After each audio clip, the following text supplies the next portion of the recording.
நம்ம ஷோவோட first segment 18 வயசு கீழே இருக்கவங்க இதயம் பலவீனமானவங்க பிரெக்னென்ட் லேடிஸ் இந்த எபிசோட பார்க்காதீங்க, ஏன்னா கொஞ்சம் கிளுகிளுப்பா இருக்கும். ஸோ இந்த செக்மெண்டோட ஃபர்ஸ்ட் சீரியல் மௌனம் பேசியது ஜீ தமிழ்.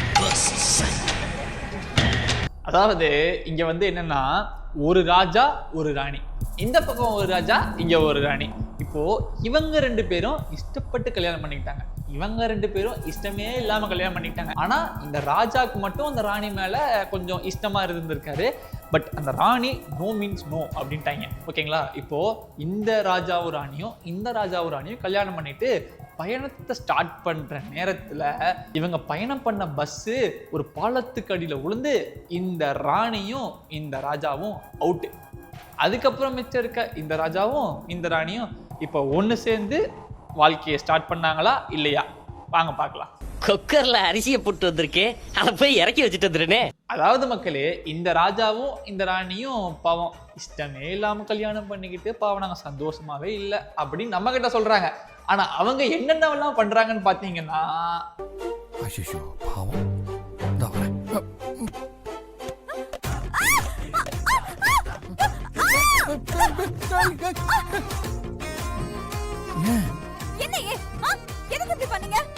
எனக்கா நீ சப்பாத்திலாம் சுட்டு கொண்டு வர போற? நான் உனக்கா மாவு எடுத்து கொடுத்தா தப்பா? தப்புதான். இப்ப பாருங்க எப்படி இருக்கீங்கன்னு. சர்க்கஸ்ல இருந்து வந்த ஜோக்கர் மாதிரி இருக்கீங்க. நான் ஜோக்கர்? இந்த உன் முகரே பார், நானா ஜோக்கர் மாதிரி? பேய் பாத்தியா? பார், சந்திரமுகியா மாறின ஜனனிய பார். ஸோ இந்த மாதிரி இஷ்டமே இல்லாம ஜாலியா வாழ்ந்துட்டு இருக்க இவங்களோட லைஃப்ல திடீர்னு ஒரு ட்விஸ்ட். என்னன்னு பார்த்தா, செத்து போனதா சொன்ன இந்த ராஜா உயிரோட வந்துட்டாரு. என்னங்க எனக்கு ஒண்ணுமே புரியல. அதுதானப்பா எனக்கும் புரியல. அவர் உயிரோட வந்தது மட்டும் இல்லாம, நீ தான் என் ஒய்ஃபு, உன் கூட தான் என் லைஃப் அப்படிங்கிற மாதிரி, நான் தான் உனக்கு தாலியை கட்டினேன், நான் தான் உன் கூட வாழுவேன் அப்படின்னு டார்ச்சர் பண்ண ஆரம்பிச்சிடுறாரு.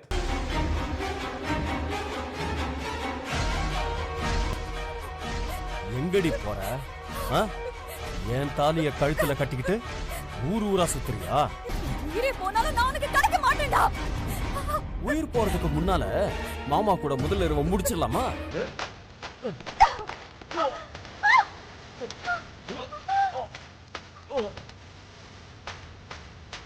போர்ல விட்ட அம்பு பொங்கல் குண்டால போய் விழுந்துதான். அந்த மாதிரி இவங்க 2 பேர் போட்ட சண்டையில தாலி போய் ஹோம கொண்டல விழுந்துருச்சு.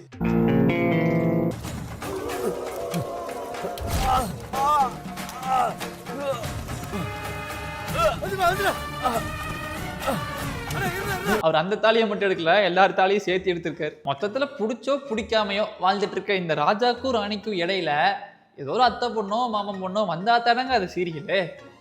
பாருங்க.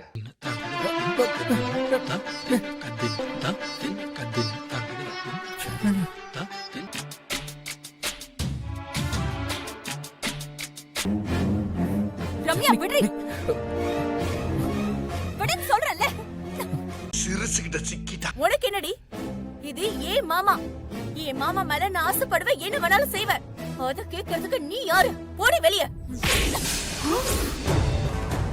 என்னையவ அடிச்ச உன்ன என் சேலைய வாங்கி என்னைய கட்டிவிட சொல்லி எவ்வளவு அசிங்கம். உன்னால என்ன பண்ண முடியுமோ அதை பண்ணிட்டேன். என்னன்னா அது தன்னோட ராஜான்னு தானே ஒத்துக்காம இருந்தாலும் அது தானமா கொடுக்கறதுக்கு நம்ம ராணி ரெடியா இல்லைங்க. எங்க நம்ம இப்படியே இருந்துட்டா நம்ம அப்பாவி ராஜாவை யாராச்சும் தூக்கிட்டு போயிருவாங்களோ அப்படின்ற பயத்துல கடைசியில சேர்ந்து வாழ்றதுக்கு என்ன வழியோ அந்த வழியை சூஸ் பண்ணிட்டாங்க நம்ம ராணி. அடப்பாவி.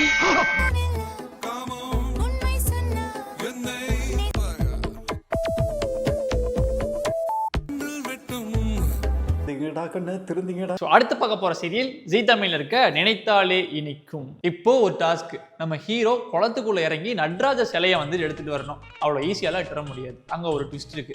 என்னன்னா, அவர் காலில் தண்ணியே படாம எட்டு வரணும். உங்களால முடியுமா? இந்த கேரி பேக் கட்டி இறங்குவேன் அப்படிலாம் சொல்லக்கூடாது. ஆனா இவர் பண்ணிருக்காரு. இதெல்லாம் நம்புற மாதிரி அங்க இருக்குது. யோ தாடிகாரா, நான் கோயிலுக்கு உள்ளார உட்காந்துக்கின்னு உனக்கு ஒசரம் பூஜை பண்ணி நிறுகிறேன். சீக்கிரமா நான் சொன்ன மாதிரி செஞ்சு அந்த நவபாஷா நான் சிலையை எடுத்துன்னு வந்துரு, சரியா? சரி ராணி. ட்ரெண்டிங்ல இருக்க விஷயத்தையெல்லாம் எடுத்து ஸ்பூஃப் ஆக்கணும் அப்படின்னு நாங்களே எங்களை ஏமாத்தி ஒன்று பண்ணிட்டு இருக்கோம். ஆனா நாங்க என்னங்க பண்றோம், இவங்க பண்றாங்க பாருங்க. ட்ரெண்டிங் மேட்டர் எடுத்து அப்படியே ஸ்பூஃப் ஆக்குறாங்க பாருங்களேன்.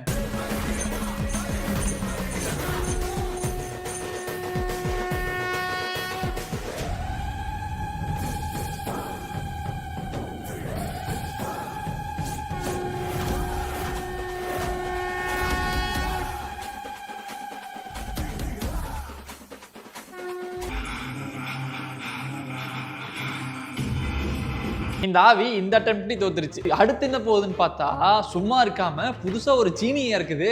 புஷ்பா எங்க இருக்கான்னு இப்ப கண்டுபிடிச்சு பாரு. சாமி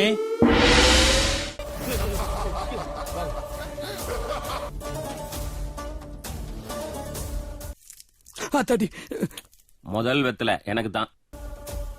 நீங்க கவலைப்படாதீங்க.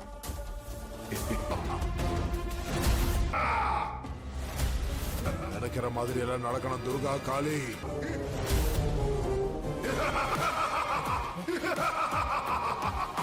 இன்னைக்கு ஏஐ டெக்னாலஜி மட்டும் வளர கிடையாதுங்க, வெத்தலையில மை தடவர டெக்னாலஜி கூட வளர்ந்துருச்சு. இன்னைக்கு வெத்தலையில மை தடவுறது மூலியமா அந்த ஆளை கடத்தி கொண்டு வந்து நம்ம இடத்துலயே வச்சுக்க முடியும். இடத்த காட்டுறதுக்கு தான் 500 ரூபாய், இடத்துக்கு ஆளையே கொண்டு வந்ததுக்கு 5000 ரூபாய். வர வர இவங்க சீரியல் எடுக்கிறாங்களா இல்ல உள்ளுக்கு வெப் சீரிஸ் எடுக்கிறாங்களானே தெரிய மாட்டேங்குதுங்க. அப்பப்ப ஞாபகப்படுத்த வேண்டியதா இருக்கு. நீ என் பையனுக்கு கிடைச்ச வரம்னு நான் நினைச்சேன், ஆனா நீதான் அவனுக்கான பெரிய சாபம். என்ன பார்த்து அட்ராக்ட் ஆகுற மாதிரி அப்படி எதுவுமே இல்லையா? இதெல்லாம் எவ்வளோ தப்பான விஷயம், எவ்வளோ அசால்ட்டா சீரியல்லே எடுத்து வச்சிருக்காங்க பாருங்களேன்.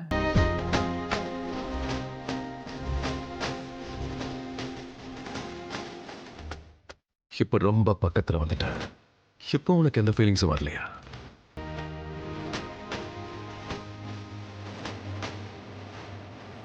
என் சொந்த காசுல நான் கத்தி வாங்கி தரேன், என்ன கொண்டுருங்க, நான் நிம்மதியா போறேன். வாங்க அடுத்த செக்மெண்ட்டுக்குள்ளே போவோம். லோக்கி அண்ணா ஃபேன்ஸ், ஏகே ஃபேன்ஸ், உங்களுக்குலாம் ஒரு அப்டேட் தெரியுமா? உங்களுக்காகவே ஸ்பெஷலான ஒரு அப்டேட். நான் கூட அதை ஃபர்ஸ்ட் பார்த்துட்டு உண்மைன்னு தாங்க நினைச்சேன். அதுக்கப்புறம் இப்போ அவரே அஃபீஷியலா சொல்லிட்டாரு, நான் வந்துட்டு இப்போதைக்கு சினிமாலாம் கான்சென்ட்ரேட் பண்ண போறதில்ல, ரேசிங் மட்டும் தான் பண்ண போறேன் அப்படின்ட்டு. சரி, இவங்களே எவ்வளோ நாளைக்கு தான் வந்து அவங்க அப்படி சொன்னாங்க, இவங்க இப்படி சொல்லிட்டாங்க எப்படின்னு சினிமா பக்கமே சுத்திட்டு இருக்கிறது. ஒரு சூப்பரான மேட்டர் மாட்டி இருக்கு. அந்த உண்மையான நியூஸ் என்ன அப்படின்றத பார்க்கலாம். ஜப்பான்ல ஒருத்தர் சும்மா இருந்துகிட்டே 69,20,120 ரூபா சம்பாதிச்சிருக்காரு. இவர் 2018ல ஒரு வேலையில தான் இருந்திருக்காரு. ஆனா அந்த கம்பெனில நீ என்ன சும்மாவே இருக்க, இந்த கம்பெனிக்கு எந்த வேலையுமே செய்ய மாட்டேறியா, அதனால அவங்களை ஃபயர் பண்றோம் அப்படின்ட்டு ஃபயர் பண்ணிட்டாங்க. அதுக்கப்புறம் இவர் யோசிச்சிருக்காரு, சரி நம்ம என்ன பண்ணலாம், நமக்கு என்னதான் நல்லா வரும் அப்படின்ட்டு. அப்புறம் இவரே ஒரு டெசிஷன் வந்திருக்காரு, சரி நம்ம சும்மாவே இருந்துடலாம், நமக்கு அதுதான் ஈஸியாக வருது அப்படின்ட்டு. அதையே ஒரு ப்ரொஃபஷனாக மாற்றி இன்னைக்கு இவ்வளோ சம்பாரிச்சிருக்காருன்னா பாருங்களேன். இவரே இன்னொரு விஷயமும் பண்ணியிருக்காரு, அதாவது பே ஆஸ் யூ விஷ் அப்படின்ற ஒரு கான்செப்டே கொண்டு வந்திருக்காரு. இவர் வந்துட்டு ரொம்ப அதிகமாலாம் ஃபீஸ் வந்துட்டு வாங்குறதுல, எவ்வளோ கம்மியாக வாங்குறாரு அப்படின்னு பார்த்தீங்கன்னா, ஒரு 2 to 3 ஹார்ஸ் செஷனுக்கு 5,600லேருந்து 16,800 வரைக்கும் இவர் வந்துட்டு சார்ஜ் பண்ணுறாராம். கொஞ்சம் அஃபோர்டபுள் ஃபீஸ் தானே. சரி, சும்மா இருந்துக்கிட்டே எப்படி நீங்கள் இவ்வளோ சம்பாதிக்கிறீங்க அப்படின்னு யாரும் கேட்டக்கூடாதுன்னு சொல்லிட்டு இவரும் நானும் ஒரு சில கஷ்டம்லாம் பட்டிருக்கேன் அப்படின்னு சொல்லிட்டு ஒன்றுலாம் சொல்கிறாரு. என்னென்னா, ரொம்ப கடுமையான வெயிலில் வந்துட்டு மணிக்கணக்காக நின்றுருக்கேன், ரொம்ப குளிரில் கூட நான் வந்துட்டு மணிக்கணக்காக இருந்திருந்திருக்கேன், யாருமே தெரியாத பார்ட்டிலலாம் போய் நான் அட்டன் பண்ணியிருக்கேன். அதே மாதிரி நான் ஸ்டேஜில் ஏற்ற விட்டுட்டு சும்மா நிற்க சொல்லிடுவாங்க, எந்த ஒரு ஆக்டிவிட்டியுமே பண்ண விடாமல் சும்மாவே நான் பிளாங்காக நின்றுட்டு இருக்கணும். அதுக்கப்புறம் என்னோட லாங்கஸ்ட் டாஸ்க் பார்த்தீங்கன்னா ஒரு 17 ஹார்ஸ் ட்ரெயினில் எண்ட் டு எண்ட் வந்துட்டு ட்ராவல் பண்ணியிருக்கேன் அப்படின்லாம் இவர் பட்ட படு பயங்கரமான கஷ்டத்தெல்லாம் வந்துட்டு ஷேர் பண்ணியிருக்காரு. ஒரு 10-15 வருஷத்துக்கு முன்னாடி எதெல்லாம் வந்துட்டு ஜோக்காக இருந்துச்சோ இன்னைக்கு எல்லாமே கண்டென்ட்டாகவும் ப்ரொஃபஷனாகவும் மாறிட்டு இருக்கு. எதையுமே இன்னைக்கு நம்ம கலாய்க்கிறதுக்கு யோசிச்சு தான் பண்ணும் போல.